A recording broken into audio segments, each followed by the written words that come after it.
Hi guys, welcome to the channel. இன்றைக்கி நம்மளுடைய சேனலில் ஒரு சூப்பரான ரெசிபி. இது 3 மாதம் வரை நம்ம வச்சு சாப்பிட்லாம். அது மட்டும் இல்லாமல் இது அறுசுவை குழம்புன்னு சொல்லுவாங்க. அந்தளவுக்கு டேஸ்ட்டு சூப்பராக இருக்கும். இதில் ஒரு மேஜிக்கும் இருக்குது. என்ன அப்படின்னா, இதை மிளகாய் யூஸ் பண்ணி தான் நம்ம பண்ணியிருப்போம். ஆனால் நம்மளுக்கு காரமே இருக்காது. இதுக்கு 13 மிளகாய் நான் எடுத்திருக்கேன். கரெக்டாக 15 மிளகாய்க்கு 100 தனியா வேணும். அந்த 100 தனியாவை வெறுமனையாக போட்டு நம்ம பேனில் நல்லா ரோஸ்ட் பண்ணிக்கலாம். அதுக்கப்புறம் 100 இதுக்கு 50 கடலைப்பருப்பையும் நல்லா போட்டு வறுத்துக்கோங்க. ரெண்டு நல்லா வறுத்து தனித்தனியாக வறுத்து எடுத்துக்கலாம். 1/2 ஸ்பூன் வெந்தயம் அதையும் அந்த பேன்குள்ளே போட்டு நல்லா வறுத்துக்கோங்க. அதுக்கப்புறம் 25 கிராம் ஜீரகத்தையும் அது கூட போட்டு நல்லா வறுத்துக்கிடணும். இந்த அளவு எல்லாமே நம்மளுக்கு ரொம்ப முக்கியம். இது கொஞ்சம் கூட ஆகிட்டு அப்படின்னா நம்மளுக்கு கொஞ்சம் கசந்துரும், அதே மாதிரி ஆயிரும். இது நல்லா ஆறுனதுக்கப்புறம் ஒரு மிக்ஸி ஜாரில் போட்டு நல்லா பொடி பண்ணி எடுத்துக்கோங்க. அந்த பொடி நல்லா நைஸ் பொடியாக நம்ம இது பண்ணிக்கணும். குறைன்னு அடிக்காமல் நல்லா ஃபைன் பவுடராக நம்ம அரைச்சி எடுத்துக்கிடணும். பாருங்கள் எவ்வளோ சூப்பராக இருக்குது அப்படின்னு.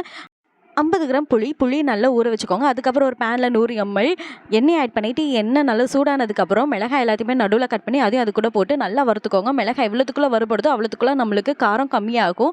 நான் இன்றைக்கி நீட்ட மிளகாய் எடுத்திருக்கேன். இது காரம் கம்மியாக தான் இருக்கும். இதே இது நீங்கள் சின்ன மிளகாய் எடுத்திங்கன்னா காரம் ரொம்ப அதிகமாக இருக்கும். அப்போ நீங்கள் புளி கொஞ்சம் எக்ஸ்ட்ரா ஆட் பண்ணணும். வறுபட்ட மிளகாய் எல்லாத்தையுமே தண்ணியை மாற்றி எடுத்து வச்சுக்கோங்க. அது கூட கொஞ்சோண்டு எண்ணெயை ஆட் பண்ணிவிட்டு எக்ஸ்ட்ரா கொஞ்சம் எண்ணெயை ஆட் பண்ணிக்கோங்க. ஆட் பண்ணதுக்கப்புறம் அது சூடானதுக்கப்புறம் கடுகு கருவேப்பிலையை போட்டு நல்லா பொரியணும். பொரிஞ்சதுக்கப்புறம் நான் இன்றைக்கி 6 பல் பூண்டு, பெரிய பல் பூண்டு எடுத்திருந்தேன்.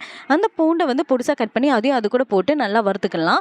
அதுக்கப்புறம் சின்ன வெங்காயம் நான் சும்மா தாளிக்கிறதுக்காகங்கிறதுனால ஒரு 4-5 சின்ன வெங்காயத்தை பொடிசாக நறுக்கியிருந்தேன். அதுக்கப்புறம் 25 கிராம் உள்ள அந்த கப்பில் நான் 4 ஸ்பூன் அந்த பவுடர் ஆட் பண்ணிக்கிறேன். இந்த பவுடர் தான் நம்மளுக்கு குழம்போட குவான்டிட்டி அதிகமாக கொடுக்க போகுது. அதனால் பவுடர் ஒரு 4 ஸ்பூன். அதுக்கப்புறம் கொஞ்சோண்டு பெருங்காயத்தூள் ஆட் பண்ணிவிட்டு கொஞ்சம் உப்பையும் ஆட் பண்ணிவிட்டு நல்லா அந்த எண்ணெயிலே இந்த பொடி நல்லா வறுபடணும். வறுபட்டதுக்கு அப்புறம் நம்ம கரைச்சி வச்சுருந்தோம்ல புளி, அந்த புளியும் இது கூட ஆட் பண்ணிக்கோங்க. அப்புறம் கொஞ்சோண்டு வெல்லம் ஆட் பண்ணிக்கோங்க. வெல்லம் எதுக்காக அப்படின்னா நம்மளுக்கு டேஸ்ட் என்ஹான்ஸ் பண்ணி கொடுக்கும். எல்லாத்தையும் ஆட் பண்ணி நல்லா கிண்டி விட்டுட்டே இருங்க. இதில் காரம், புளிப்பு, உப்பு, இனிப்பு எல்லாமே ஆட் பண்ணி சூப்பராக இருக்கும். கடைசியில் கொஞ்சம் மஞ்சத்தூளையும் ஆட் பண்ணிக்கோங்க. மஞ்சத்தூள் கலருக்கு. அதுக்கப்புறம் கொஞ்சம் தண்ணியும் ஆட் பண்ணிவிட்டு மூடி வச்சு எடுத்தீங்க அப்படின்னா குடித்த எண்ணெய் எல்லாத்தையுமே அது வெளியில் கக்கி இருந்திருக்கும். பாருங்கள் எவ்வளோ சூப்பராக இருக்குது தக்கன்னு.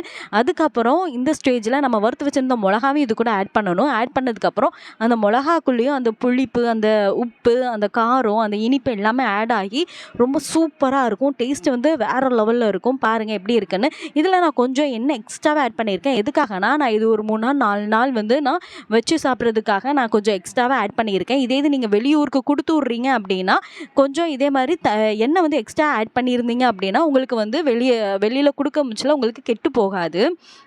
எவ்வளோ எண்ணெய் ஊற்றுனோமோ அது எல்லாமே அது மறுபடி கக்கும். அப்படி கக்குனதுக்கப்புறம் இது ரெடி ஆயிடுச்சுன்னு அர்த்தம். இதை நம்ம எவ்வளோ நாள்னாலும் வச்சு சாப்பிட்லாம். நான் இன்றைக்கி சுட சாதம், அந்த சாதத்து கூட ஒரு ஆஃப் பாயில் போட்டிருந்தேன். அந்த ஆஃப் பாயில் இந்த குழம்புக்கு சூப்பராக இருக்கும். உங்களுக்கு நீ சாதா முட்டை கூட வச்சுக்கலாம். அதுக்கப்புறம் இந்த குழம்பையும் அது கூட வச்சுட்டு அதுக்கப்புறம் கடிக்கிறதுக்காக அப்பளம் வச்சுருந்தேன். பாருங்கள் எவ்வளோ சூப்பராக இருக்குன்னு. இதுதான் இன்றைக்கி எங்கள் வீட்டில் லஞ்சு. செம்ம ஃபுல்ஃபில்லாக இருந்தது. இது கிண்டும் போதே எனக்கு வாயில் எச்சி ஊற ஆரம்பிச்சுட்டு, ஏன்னா இது அவ்வளோ டேஸ்ட்டாக இருக்கும். நான் எதுக்கு அறுசுவை குழம்புன்னு சொன்னேன்னா இதில் உப்பு, புளிப்பு, காரம், லைட்டாக வெள்ளம் ஆட் பண்ணியிருக்கிறதுனால இனிக்கவும் செய்யும். நான் வெந்தயம் ஆட் பண்ணியிருக்கிறதுனால வெந்தயத்தோட ஃப்ளேவரும் சூப்பராக இருக்கும். இது மிளகாய் ஆட் பண்ணியிருக்கிறதுனால நம்மளுக்கு காரமாக இருக்கும். நீங்கள் நினைப்பீங்க இதோட மேஜிக் என்ன அப்படின்னா, மிளகாய் ஆட் பண்ணியிருப்போம் ஆனால் நம்மளுக்கு காரம் தெரியவே தெரியாது. அவ்வளோ சூப்பராக இருக்கும். நாக்குக்கு அவ்வளோ ருசியாகவும் இருக்கும். இது கர்ப்பிணி பெண்களுக்கெல்லாம் கொடுங்க, உங்களுக்கு வாமிட் அதே மாதிரி நேரத்தில் இதை நீங்கள் செஞ்சு கொடுத்தீங்க அப்படின்னா அவங்களுக்கு நாக்குக்கு ரொம்ப ருசியாகவும் இருக்கும். இதை நீங்களும் ட்ரை பண்ணி பாருங்கள். வாயில சுவை நாட்டியமாடும். இதை நீங்களும் ட்ரை பண்ணி பாருங்கள். அப்புறம் உங்கள் வீட்டு அறுசுவை ராணி நீங்கள் தான் ட்ரை பண்ணிட்டு அது எப்படி இருந்தது அப்படிங்கிறத கீழே கமெண்ட் பண்ணுங்கள். தேங்க்யூ.